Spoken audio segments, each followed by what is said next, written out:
We've all had those moments where someone totally misunderstood us. They'll tell us that they know exactly what we really meant, or slapping a label about our character, telling us something like they know exactly what kind of person we really are. And they're way off. And before you know it, you can feel the heat rising in your chest, your jaw tightens up, and you are already compiling all the reasons why they are wrong, how unfair they are, how baseless they are, and that they are the real issue here. And you do all this in a split second. Here's the funny part. When someone points out a mistake you actually made and you know that as a fact too, you can usually keep it together. But if someone has an incorrect view of you, that's when you totally lose it. So why being misunderstood stings so much more than just being wrong? It's a very particular thing, isn't it? But it's not random. There's a good reason why your body reacts to being misunderstood like it's a full-blown crisis, like it's a threat of your survival. And this is why it can trigger you. Because at the moment, you're in full self-defense mode, and there's nothing more important than making sure the other person sees that they are the one at fault here, that they have it all wrong, that they have misjudged you. And if this sounds like you, this episode is for you.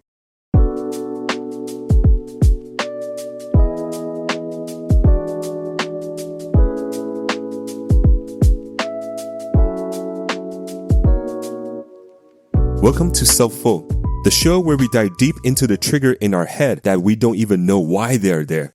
My name is Wilson. I'm not a therapist or some kind of monk on the mountaintop. I'm just a regular guy who spends years snapping back at everyone who got me wrong and eventually figured out that all that anger was really trying to protect something deeper. So today we're focusing on feeling misunderstood, that instant flash of anger when someone totally misjudged you. We'll explore why it hits so hard, why it feels completely justified to fire back in a moment, and 3 simple moves to shift you from shouting, "How dare you?" to getting what you actually need, being understood. So stick around, because this one just might save you from feeling misunderstood in the future. I believe that most of the time we're reasonable people. I mean, most days we just let things slide. When someone is a little rude, you can brush it off. When the traffic jam is annoying, or the Wi-Fi is a little bit too slow, or you got a weird comment on your Instagram post, you can manage it usually. But then, when someone misread you, they say something like, "Oh, so you don't care," or "Oh, you're just in it for the attention," or "You always forget because this is just the kind of person you are." And they say it like it's 100% true, like they've read the file on you and already made up their mind. And just like that, you go from calm to furious in a blink of an eye. Maybe you snap back. Maybe you go silent and let that frustration spill over later. Maybe you say something you can't take back. And then the worst part, you replayed it in your head for the rest of the day, or even for days, over and over and over again, thinking of a better response or imagine how the situation could have played out differently for an argument that's already been done and dusted. Notice how this can happen with just about anyone. You could be snapping at people you barely know, like firing back at a comment from some random online stranger. But it hits hardest with those who should know you best. Your closest friend, your parent, your partner. Somehow, being misread by them stings even more. In fact, this kind of situation hurts so much that the rift created by being misunderstood between you and the people that are supposed to be close to you could last for a long time. Not just for a few days, but could be for a month, for a few years, for a few decades even. If you're listening and thinking, "Yep, that's totally me and I hate it," good. You're exactly who this is for. But know this, that rage you have when being misjudged isn't a flaw in your character. It doesn't mean you have a short temper. It's a signal pointing at something important, even if it's not hitting the mark quite right. And so by the end of this, you'll understand what it is protecting and how to deal with it before it takes control of you. So let's dive into the big question. Why does this hit so much harder than it should? And this is point 1. You're not really angry about what they said. You're angry about what you think they said. So here's the thing. When someone misinterprets you, there's this tiny little gap, so small you probably don't even notice it, between what they actually said and you getting mad. And in between that tiny gap is where your brain throws in a translation of what their word says about you. Like if someone says, "You don't seem like you care," that's just 6 words. But in a split second, your brain blows that up into, "They misjudged me for not caring. They think I'm selfish. They think I'm a bad person. They think I'm heartless." And that's what you're really angry about. Not the 6 words, but the whole translation your brain just patched onto those 6 words. But let's pause for a second. They said 6 words, and you turned that into a whole story, then got mad at the other person because of your own story. I'm not saying that you can never be reasonable, just that our brain takes facts and judgment very differently. If it's a comment about something you did, like say you and your partner are discussing about monthly expenses, and they said, oh, it looks like you spent more this month than the previous month. That comment you can handle, and you're probably already thinking about how to manage it better for the next month. But if it's a judgment about who you are, say if they follow up with another comment like, you should be more mindful on your spendings, your brain takes that and translates it into, this person think I don't know how to handle money. This person think I believe money grows on trees. And from that split second, you're firing back at them because you are defending your own character. So why do we have that kind of reflex?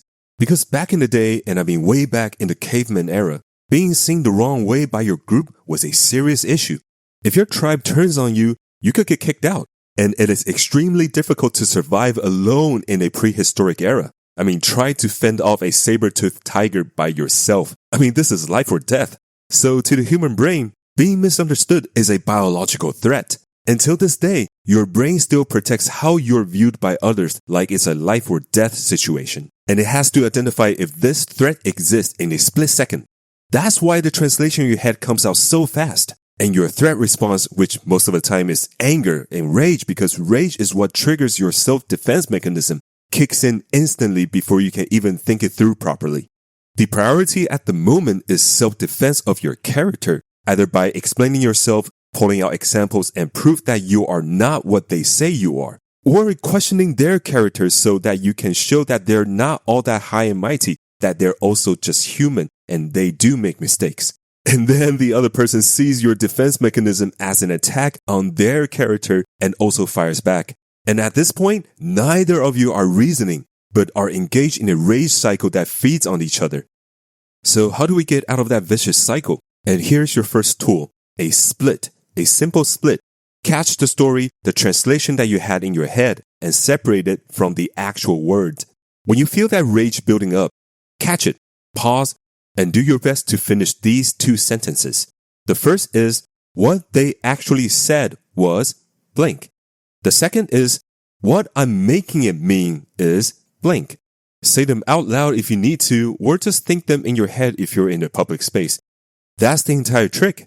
You're pulling apart the fact from the story you added on. And why does this work? Well, the words they use are set in stone. You can't change that, but the meaning you tagged on, that's all you. Once you recognize your version is just that, a guess, it might be an educated guess, but it's still a guess, not a fact. You can finally start to question it. You can't argue with a blurred feeling, but you can argue with a clear sentence.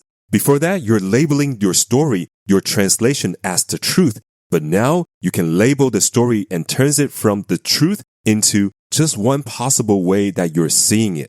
I'll give you an example on what that looked like in a normal moment. Imagine you're texting a close friend and you're only half paying attention, and then you saw this reply, and the reply reads, honestly, you've been kinda distant lately. And suddenly your face goes hot. You didn't read the 7 words. You read a verdict. She thinks I'm a bad friend. She thinks I'm letting her down. She thinks I don't care about her. And before you know it, your thumbs are already typing a long defensive reply. But hold up, before you hit send, pause and try to complete these 2 sentences.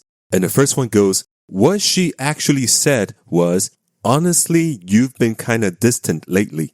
Just that simple 7 words. And the second sentence you try to complete yourself is, what I'm making that 7 words mean is, she thinks I don't care about her. And when you see those 2 lines next to each other, the difference is massive. One is just 7 words on a screen, while the other one is an entire breakup story you just created in seconds. You almost launch into a battle over a message they never even sent. And honestly, I learned this lesson the hard way. Years ago, early in my career, I had a job that made me super nervous about messing up. So I kept my head down, I worked hard, but I kept quiet. Then one day, a manager pulled me aside and said, you don't seem like you want to be here today. I froze. At the moment, I heard what he said, but I didn't hear what he actually said. I heard what I thought he meant. He thinks I'm lazy. He thinks I'm incompetent. He thinks I don't belong here. So I got stiff for a second, and then I got defensive, which just made me look like I really didn't want to be there. I basically act out the comment that was made by the manager from the story I made up in my mind. And years later, when I replayed that moment, I realized I needed to split it. What did he actually said? That I seemed like I don't want to be there. And what did I make him mean? I thought he was judging me for my performance. Now, those are not the same thing. He was probably just commenting on my tired face, on my quiet behavior. And I turned it into a final judgment on my character. So here's the first takeaway. You're reacting to a story and translation in your mind, not the actual words. But it gets worse. Your brain doesn't write a neutral story. It always goes for the worst case scenario. And once you see that, it's hard to unsee it, which leads us to point 2. Your brain always writes the worst version.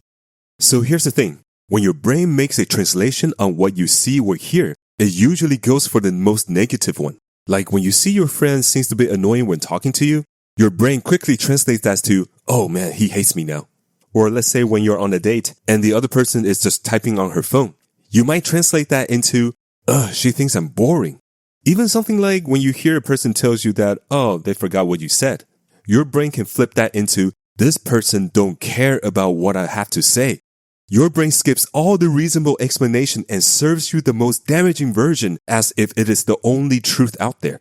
And why does our brain do that? Well, again, it's all about survival. Back in the day, it was way safer for our brains to assume the worst about how people perceive us. It is better to worry about a threat that doesn't exist yet than to miss the real one. So your brain is wired to find the most dramatic interpretation first. But here's the catch. It's stuck in the wrong era. It treats a friend's slightly off message like it's a life or death situation with a tribe. You can go from, oh, they misread one text, to, I'm unlovable and would end up alone in a second. So now, if your brain only serves you up the worst version, the key is to make it consider a better one. And this is a second tool. Give yourself a most generous read. Once you've caught yourself spiraling, pause and ask yourself, what's the kindest reason they might have said that? Then come up with 2 or 3 explanations, or maybe just one, I think one is enough, that are not about you being at fault. Even if you don't totally believe them yet, that's perfectly fine. Let me break it down for you. Imagine you're at a family dinner after a long, exhausting day, and you're just zoning out, just kind of there. And then your mom looks over and say, oh, you clearly don't want to be here. And suddenly the worst thought hits you. She thinks I'm ungrateful. She thinks I have an attitude problem. She's disappointed in me. And all you want to do at the moment is to snap back, to give her all the reason why her comment is wrong, how you still showed up even though you're exhausted, how she is the ungrateful one here. But then you catch yourself. You pause and try for a kinder perspective. What's the most generous reason behind her words? And then you start to imagine it. Maybe she misses you and this message just came out wrong. Maybe she's worried you look burnt out. Maybe she just wants to connect tonight but doesn't know how to express it.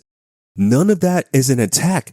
And just like that, the tension eases because you're no longer on the defensive, ready to fight against her because of the worst take your brain just served you before.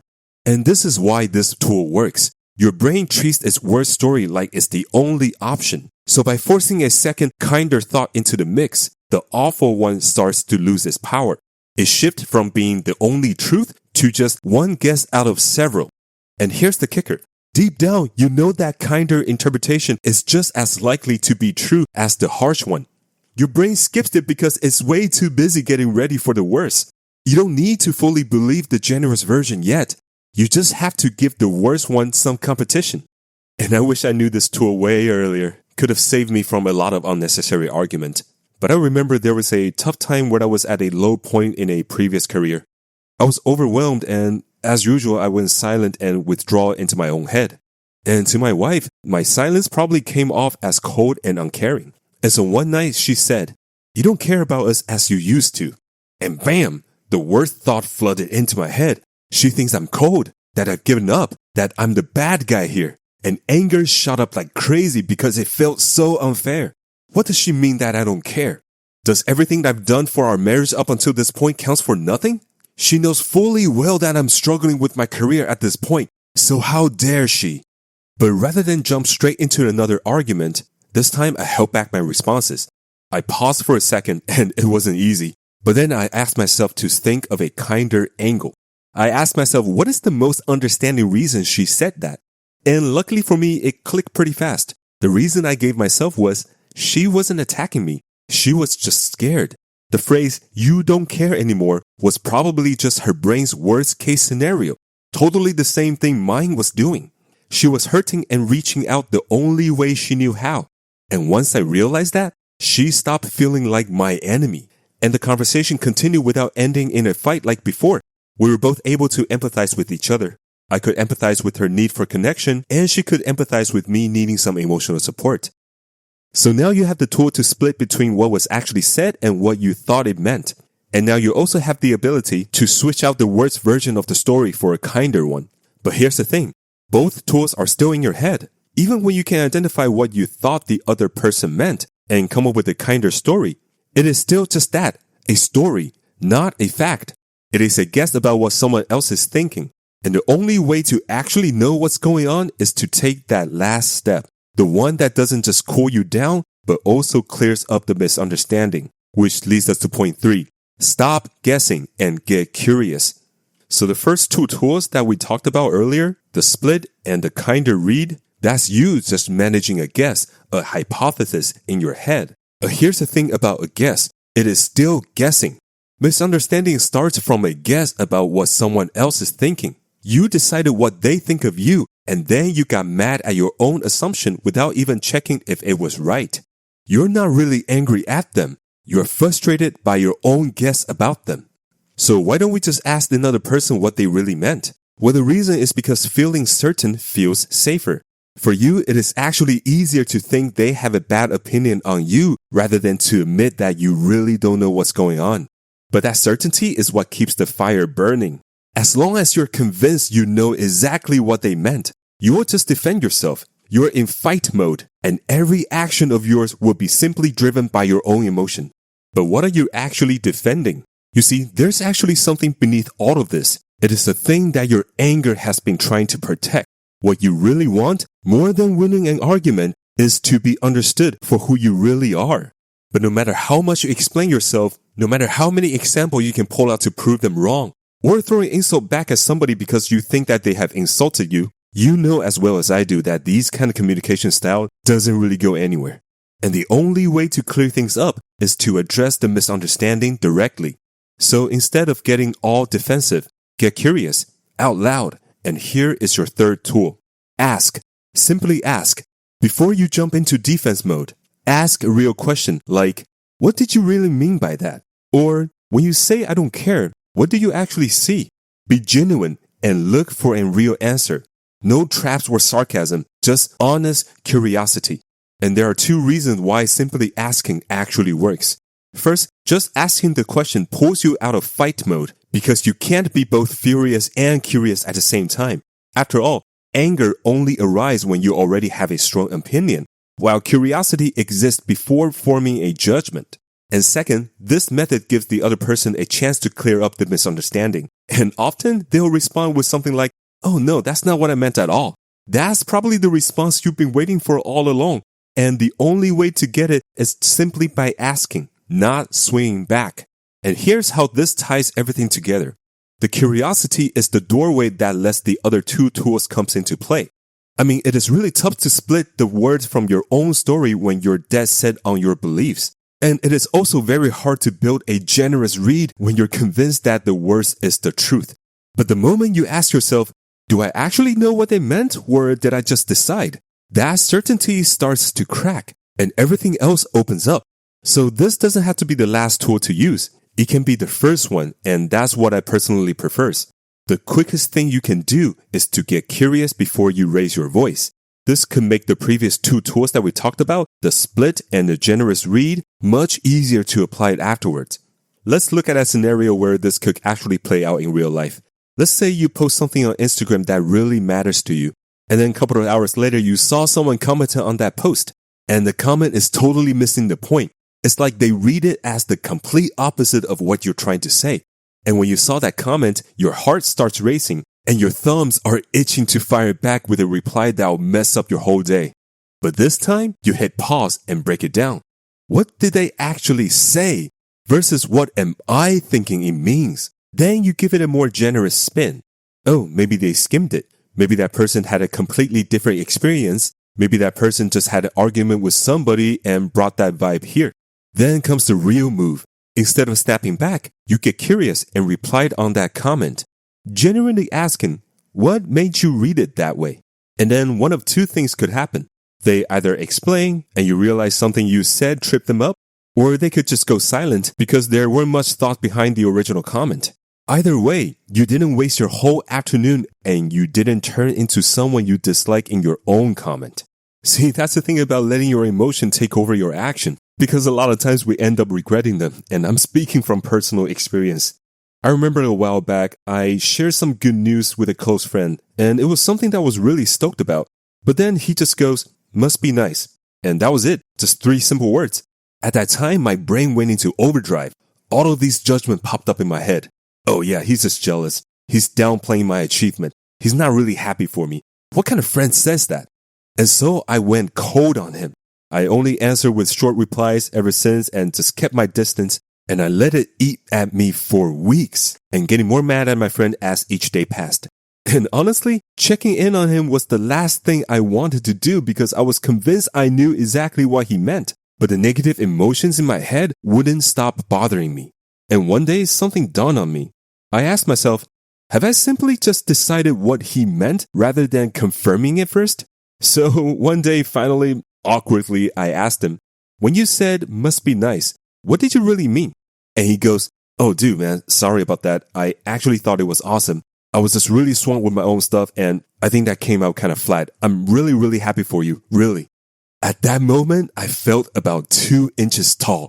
I had spent weeks silently fuming at my buddy who was proud of me, all over just 3 simple words. I mean, that simple question didn't just save our friendship.